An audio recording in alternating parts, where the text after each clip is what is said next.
तमाम कोशिशों के बावजूद वन विभाग आग को रोकने में सफल नहीं हो पा रहा है। वहीं बीते दिनों जंगलों में लगने वाली आग को लेकर मुख्यमंत्री ने भी वन विभाग को निर्देश दिए हैं।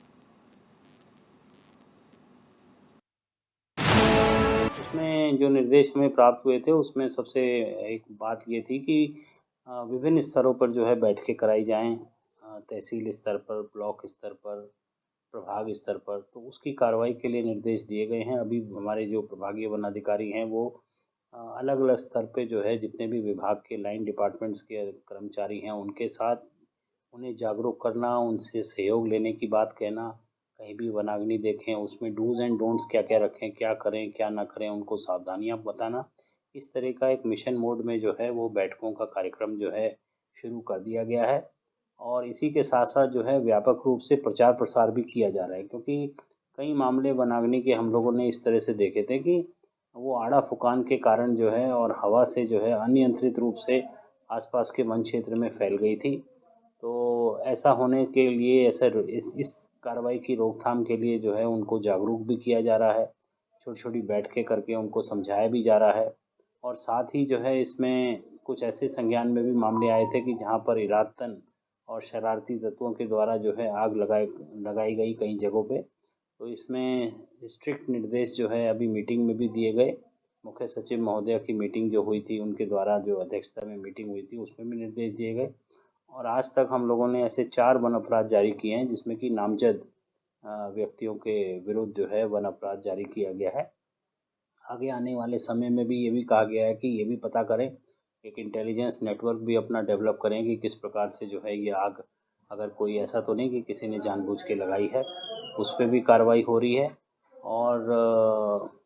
कोशिश ये की जा रही है कि कोई भी आग है उसको बहुत ज़्यादा कोई विकराल रूप ना फैलने दे। कोशिश करें कि जल्दी से जल्दी जो है 24 घंटे के अंतर्गत ही उस आग को जो है बुझाया जाए। उत्तराखंड में आग की घटनाएं लगातार बढ़ने से जंगली जानवरों को सबसे ज्यादा परेशानी हो रही है।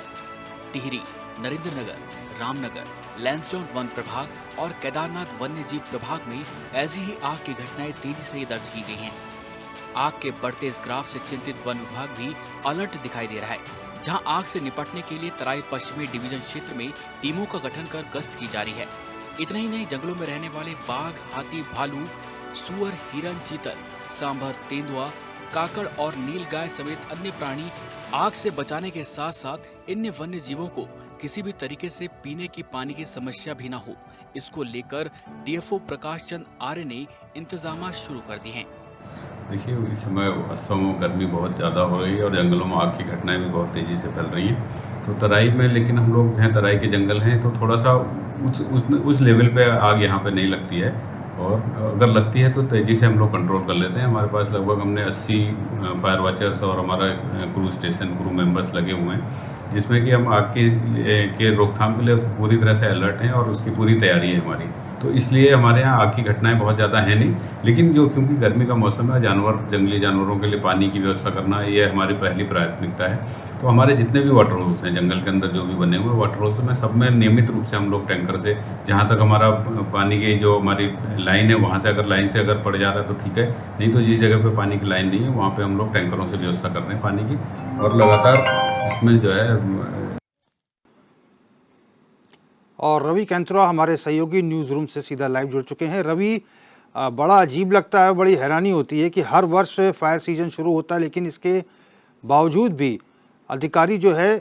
तैयारियां जो है पहले से करके नहीं रखते। जन जागरूकता बेहद ज़रूरी है, लेकिन इसके बावजूद भी बहुत सारे लोग हैं जो खुद ही आग लगा लेते हैं। इन सब पर काबू क्यों नहीं हो पा रहा है? आखिर तय समय के भीतर वन विभाग क्यों नहीं अपना पूरा रैकी कर या फिर शेड्यूल से काम कर रहा है?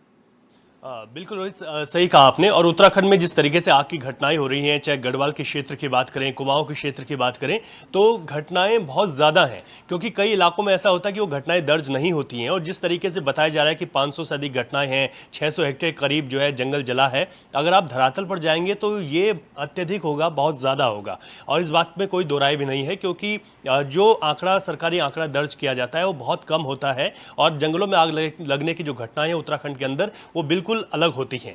अब जहां तक तैयारियों की बात है तो इस वक्त लोकसभा चुनाव में हमने देखा कि चाहे सरकार हो, अधिकारी हो, ये पूरी तरीके से व्यस्त रहे और आग की तरफ किसी ने ध्यान नहीं दिया कि गर्मियों का सीजन शुरू होने वाला है और इसकी रोकथाम के लिए क्या कुछ कारण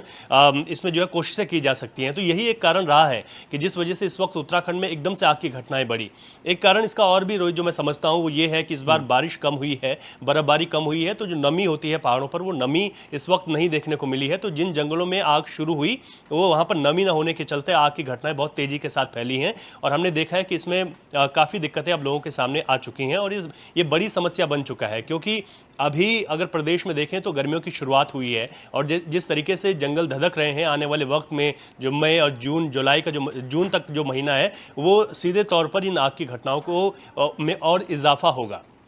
जहाँ तक तैयारियों की बात होती है तो बहुत आसान नहीं होता है। जब भी किसी वन क्षेत्र में आग लगती है तो उसके लिए कुछ ऐसे उपकरण हो कि उनको आसानी से बुझाया जा सके, क्योंकि पहाड़ों पर अगर देखा जाए तो इसमें कई तरीके के जंगल होते हैं। खासतौर पर पहाड़ में पिछले सालों में अगर एक आंकड़े को देखें तो चीड़ के जंगल बहुत तेजी से बढ़े हैं और जहाँ पर भी चीड़ का जंगल होता है और जो पिरूल होता है उसमें आग बहुत तेजी के साथ फैलती है और ये भी एक बड़ा कारण है। कुमाऊं क्षेत्र में इस वक्त देखा जाए तो वन विभाग के जो आंकड़े हैं उन्होंने कहा है कि कुमाऊं के चंपावत पिथौरागढ़ क्षेत्र में ज़्यादा आग लगी है। तो इससे यहाँ पर जो चीड़ के जंगल है उसमें एक बहुत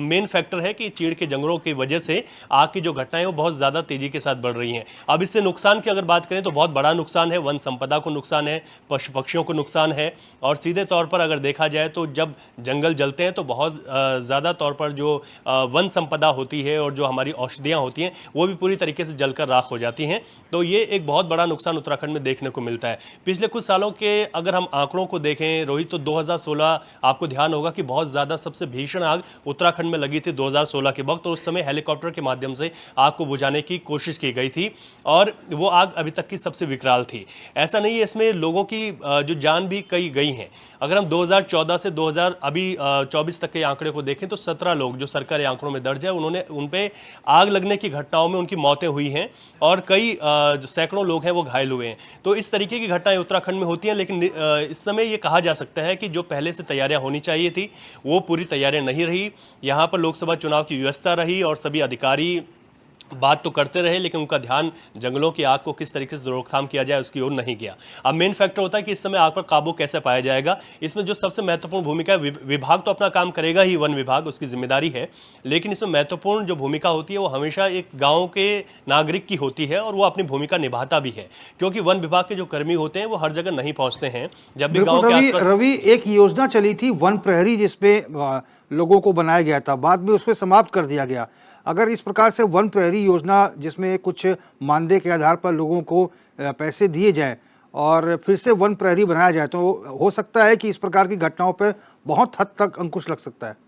बिल्कुल रोहित, सही कहा आपने और इसी से जुड़ा हुआ मुख्यमंत्री ने कहा था कि फायर जो वॉचर हैं उनकी संख्या को बढ़ाया जाएगा। तो इस ओर भी विभाग की ओर से ध्यान दिया जा रहा है। खुद मुख्यमंत्री काफ़ी गंभीर हैं क्योंकि उन्होंने लगातार बैठकें की हैं इसको लेकर और उन्होंने ये भी निर्देश दिए हैं और सख्ती से कहा है कि जिस भी क्षेत्र में आग की घटनाएं होंगी अगर वो बेकाबू हुई तो डीएफओ वहाँ के जिम्मेदार होंगे। तो देखना होगा कि सख्ती के बाद किस तरीके से विभाग इन आग की घटनाओं से निपटता है। लेकिन जो गाँव के लोगों की मैं जिक्र कर रहा था उनकी महत्वपूर्ण भूमिका होती है, क्योंकि जब भी आग जंगलों से गाँव की तरफ आती है तो लोग खुद ही अपने जो भी उनके पास संसाधन होते हैं, हरी पत्तियों से लेकर गांव में जो पानी की जो सप्लाई होती है वहां से किस तरीके से आग को बुझाना है वो उसको बुझाने का काम करते हैं। तो ऐसे में जो आंकड़ा अभी पेश किया गया है सरकारी आंकड़ा, उससे अगर आप धरातल पर जाएंगे तो कई गुना ज़्यादा होगा, बहुत ज़्यादा नुकसान है। और एक चीज़ मैं और देख रहा था कि आंकड़े में कहा गया है कि 2 पेड़ों को नुकसान हुआ है अभी तक इतनी आग में। आप कैसे यकीन कर सकते हैं कि सिर्फ 2 पेड़ ही इतनी भीषण आग में जले होंगे, जबकि आप जंगलों में तस्वीरों को देखेंगे तो कितनी भीषण आग इस वक्त जंगलों में है। तो ये जो आंकड़े हैं इस पर